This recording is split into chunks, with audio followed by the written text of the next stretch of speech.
Hello friends, welcome back to my channel enjoy life with simple tricks. एक और नए blog में आप सबका स्वागत है। तो वीडियो शुरू हो रही है सुबह के सिंपल डेली रूटीन से। यहाँ पर मैंने एक तरफ दूध को बिलोना करने के लिए रख दिया है और एक तरफ मैंने यहाँ पर अरबियों को उबाल लिया है और साथ में ही मैं आटा लगाती जा रही हूँ।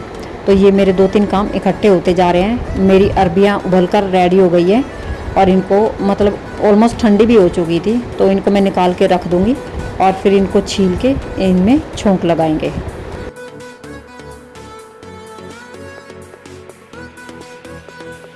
तो पहले मैंने अरबियों को निकाल कर एक तरफ रख दिया थोड़ा ठंडा होने के लिए। दूसरी तरफ मैंने जो बिलोना करने के लिए दही लगाया था उसको रई को बंद करने के लिए चेक किया था कि मक्खन आ गया कि नहीं, और उसके बाद पहले अरबियों में छोंक लगाएंगे। आटा मेरा गूँथ कर रेडी हो चुका है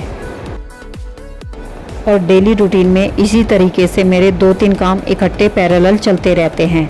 जैसे सिम गैस के ऊपर मैं सब्जी को पकने के लिए रख देती हूँ, एक तरफ बिलोना के लिए जिस दिन मेरे को मक्खन निकालना होता है दही में रई लगा लेती हूँ, साथ साथ में मैं आटा भी गूँथ लेती हूँ। और जब कपड़े धोने होते हैं तो एक तरफ मैं मशीन लगा देती हूँ और दूसरी तरफ मैं झाड़ू लगाती हूँ। तो इस तरीके से क्या होता है, हर काम में से 5-5, 10-10 मिनट बचते हैं। आप जितना ज़्यादा बड़ा काम लोगे उसमें से 10-12 मिनट तो आसानी से बच जाएंगे, और ये 5-5, 10-10 मिनट से ही मेरा 1 से 1.5 घंटा आसानी से मुझे फ्री मिल जाता है, जो कि सेम डेली रूटीन के काम में। और जो ये फ्री टाइम होता है इसमें मैं थोड़ा रेस्ट करने के बाद क्रिएटिविटी का काम भी आसानी से कर लेती हूँ, और कोई ज़्यादा भाग दौड़ वाली बात भी नहीं होती और मेरे काम भी एकदम इजीली हो जाते हैं। इससे बर्डन भी नहीं आता और आपको एक एक्टिव दिन के अंदर ही फ्री टाइम भी दूसरी एक्टिविटी के लिए मिल जाता है। तो यहाँ पर पहले मैंने लो फ्लेम पर कुकर चढ़ा दिया था ताकि उसका जो अंदर का पानी है वो सूख जाए, और एक तरफ मैंने अरबियों को छीलकर रेडी कर लिया था काट कर। तो यहाँ पर तेल डालने के बाद मैंने अजवाइन डाल दिया और सीधा मैंने अरबियाँ डाल दी हैं, क्योंकि मैं अरबी की सब्ज़ी में प्याज, टमाटर या लहसुन का प्रयोग नहीं करती हूँ। उसको सिर्फ अजवाइन के छोंक में ही बनाकर तैयार करती हूँ और वही बेसिक से मसाले इसके अंदर मैं डाल देती हूँ।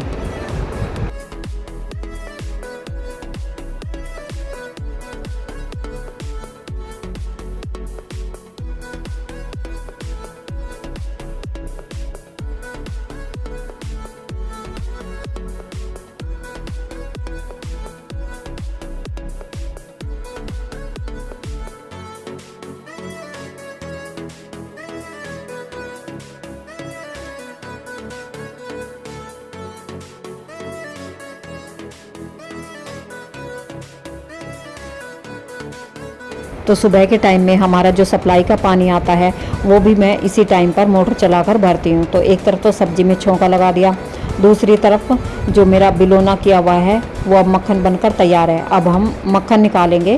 तो जो ये रई है इसको मैं थोड़ा पानी में हाथ डिप करके और तब निकाल रही थी, क्योंकि अगर आप लगातार निकालोगे तो हाथ चिपचिपाने लगता है, और अब थोड़ा पानी का में हाथ अगर डुबोगे और फिर मक्खन को पोंछते हो तो एकदम साफ़ अच्छे तरीके से निकल आता है। कभी कभी तो ऐसा होता है कि मैं डेली मक्खन निकाल लेती हूँ और कभी ऐसा होता है कि मैं 2 दिन की मलाई से मक्खन निकाल लेती हूँ। मैं मलाई को एक तरफ निकाल के रख देती हूँ। तो यहाँ पर हमारा मक्खन भी निकल कर रेडी हो चुका है ऑलमोस्ट। उसको मैं लस्सी से पानी के अंदर निकाल रही हूँ ताकि जो एक्स्ट्रा लस्सी है मक्खन के अंदर जो होती है वो निकल जाए और एकदम हमारा साफ़ सुथरा मक्खन निकल के रेडी हो जाए। और पानी के अंदर मक्खन निकालने से सबसे बड़ा फ़ायदा ये होता है कि मक्खन जो है वो खट्टा नहीं फील होता, एकदम उसका टेस्ट बड़ा अच्छा होता है। और ये हमारा मक्खन निकल चुका है, जिसको मैं दबा दबा कर एक्स्ट्रा लस्सी पानी के अंदर निकाल दूंगी और फिर मक्खन को एक किसी दूसरी कटोरी में मैं निकाल दूंगी। तो 2 दिन की मलाई से मेरा ये 1 कटोरी के करीब मक्खन निकल कर आ गया है। तो इसी तरीके से मक्खन इकट्ठा करके मैं 1 वीक तक का मक्खन इकट्ठा करती हूँ। ज़्यादा लंबा मैं उसको इकट्ठा नहीं करती, और उसके बाद 1 वीक के अंदर जितना मक्खन इकट्ठा होता है उसको मैं पिघलाकर घी बना लेती हूँ, जो कि मैंने पहले की वीडियो के अंदर आपको घी बनाकर दिखाया भी है। क्योंकि अगर हम ज़्यादा दिन तक मक्खन इकट्ठा करते रहेंगे और काफ़ी दिनों के बाद घी बनाएंगे तो उस मक्खन में एक अजीब सी स्मेल हो जाती है, जो कि घी के अंदर भी बनी रहती है। और अब जो मैंने नए वाला मक्खन निकाला था उसको अलग कटोरी में मैं इकट्ठा कर रही हूँ और जो पुराने वाला मक्खन था ये मेरा 4 से 5 दिन का मक्खन है। इसको मैंने घी बनने के लिए रख दिया था और एक तरफ मैं बर्तन साफ़ करती जा रही हूँ और एक तरफ मेरा मक्खन से घी तैयार हो रहा है। तो इस तरीके से मैं काम करती हूँ अपना। और ये बर्तन कुछ चाय के, मक्खन बनाने के और कुछ जो सब्ज़ी बनाई थी उसके हैं। यहाँ पर मैंने वीडियो को थोड़ा फास्ट कर दिया है, जो कि आपको थोड़ा जल्दी जल्दी काम होता नज़र आ रहा होगा।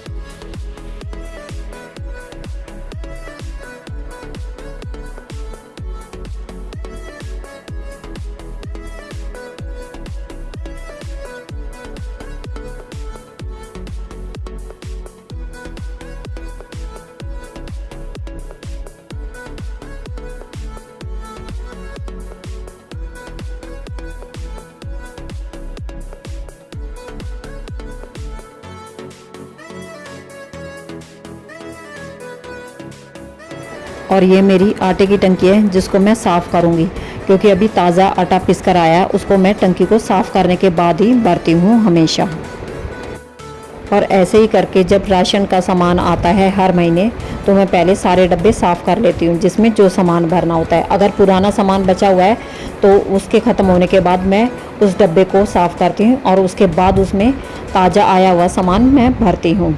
तो इस तरीके से क्या होता है, एक तो आपकी किचन हमेशा साफ़ रहती है और दूसरा आपके ऊपर काम का बर्डन भी नहीं बढ़ता।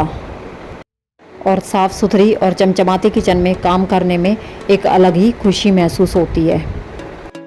यहाँ पर ये दूसरे दिन का वीडियो है। यहाँ पर मैंने रात को साबुत मूंग जो होते हैं उनको भिगो कर रख दिया था और सुबह मैंने उनको बॉईल कर लिया था हल्का सा नमक डालकर।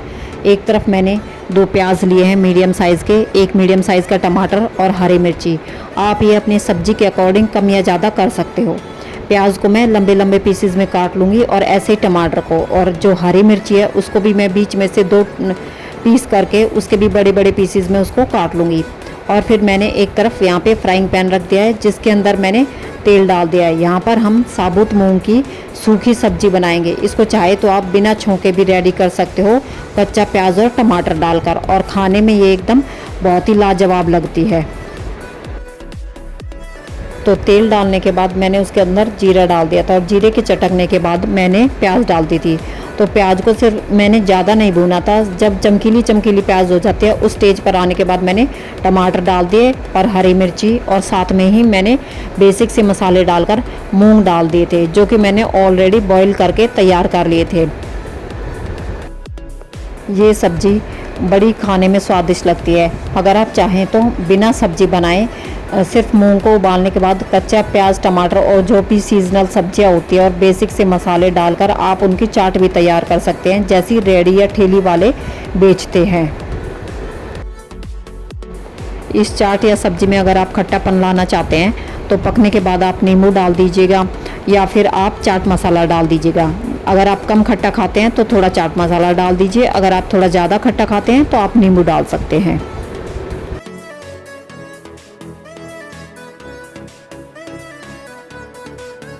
आप देख सकते हैं एक तरफ मैंने आटा छान लिया है और दूसरी तरफ मैंने सब्जी में मैं छोंक लगाती जा रही हूँ।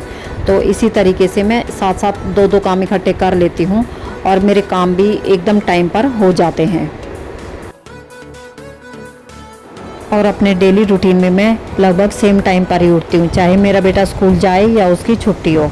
लेट मैं कभी नहीं उठती हूँ, क्योंकि इससे क्या होता है कि आपका जो एक्स्ट्रा टाइम होता है वो आपका टाइम पर उठने के बाद भी बचता है। तो जब हम थोड़ी थोड़ी प्लानिंग करते हैं, छोटी छोटी प्लानिंग, और उसके अकॉर्डिंग जब हम काम करते हैं, उसको प्लानिंग को इम्प्लीमेंट करते हैं अपने काम में, तब हमारे काम टाइम पे होता है, अच्छा होता है और हमारे पास एक्स्ट्रा टाइम भी होता है कुछ क्रिएटिविटी या कोई रेसिपी बनाने के लिए, या आपको कहीं जाना हो तो आप उस टाइम का ईजिली यूज़ कर सकते हो और आपको कोई काम भी नहीं छोड़ना पड़ता और सारे काम टाइम पर आपके हो जाते हैं।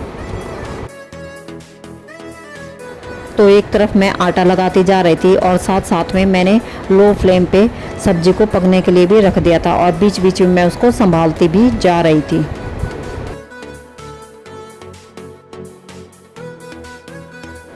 और देखिए, लेडीज़ के पास काम की तो कोई कमी नहीं होती। अगर आप फ्री बैठे हैं और फिर भी घर में कोई काम ढूंढोगे और एक काम ढूंढोगे तो 10 निकल कर आते हैं और उनके लिए भी वही 24 घंटे होते हैं। तो इस तरीके से काम करने से हम एक्स्ट्रा काम कर पाते हैं और हमें थकावट भी नहीं होती और हमारा घर भी चमचमाता है और सारे काम टाइम पर बिना झंझट के हमें रेडी होकर मिलते हैं। यहाँ पर मैंने एक तरफ सब्जी बन रही थी मेरी, दूसरी तरफ आटा लगा लिया था और एक तरफ मैं बर्तन साफ़ करती जा रही थी।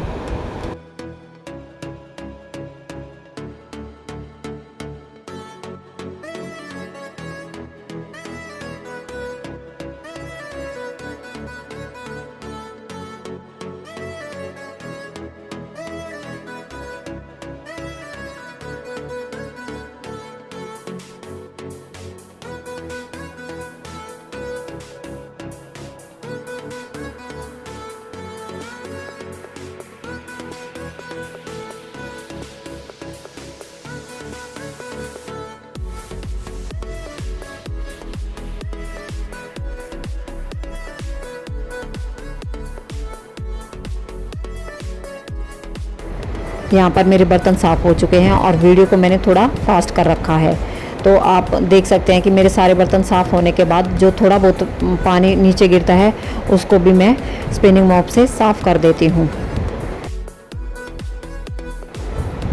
तो जब भी मैं सिंक पर कोई काम करती हूँ, कुछ वॉश करती हूँ या बर्तन धोती हूँ, तो मैं साथ के साथ पोछे से नीचे गिरा हुआ पानी साफ़ करती रहती हूँ। इससे किचन गंदी कम होती है। एक तरफ बनने लगी है मेरी रोटियाँ और एक तरफ मैंने चढ़ा दी है चाय।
तो रोटियां बनाने से पहले स्लैब पर मैं 2 से 3 बार कपड़ा मारती हूँ, गीले से साफ़ करती हूँ, उसके बाद सूखे कपड़े से अच्छे से साफ़ करती हूँ। उसके बाद मैं रोटियां बेलती हूँ स्लैब पर, इसलिए मैं 2-3 बार अच्छे से कपड़ा मार के उसको एकदम साफ़ कर लेती हूँ। और अगर मैं कोई दूसरा काम भी कर रही होती हूँ, जैसे सब्ज़ी बनाना या मक्खन पिघलाना या कुछ भी, तो जब भी मैं काम करके हटती हूँ तो साथ साथ मैं कपड़े से उसको पोंछती भी रहती हूँ, ताकि किचन ज़्यादा गंदी ना हो और चमचमाती रहे। और साफ़ सुथरी किचन में काम करने में कुछ अलग ही मज़ा आता है।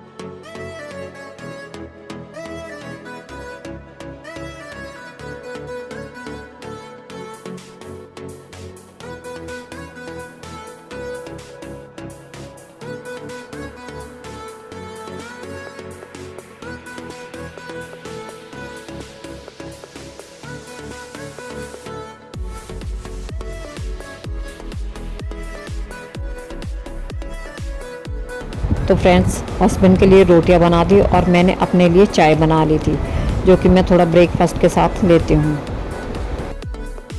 तो फ्रेंड्स ये था मेरा डेली रूटीन। आपको कैसा लगा आप कमेंट करके ज़रूर बताना, और मेरे चैनल को प्लीज़ लाइक शेयर और सब्सक्राइब करना मत भूलिएगा, जो भी मेरे चैनल पर नए हों। तो आप भी आइए और चाय पी लीजिए।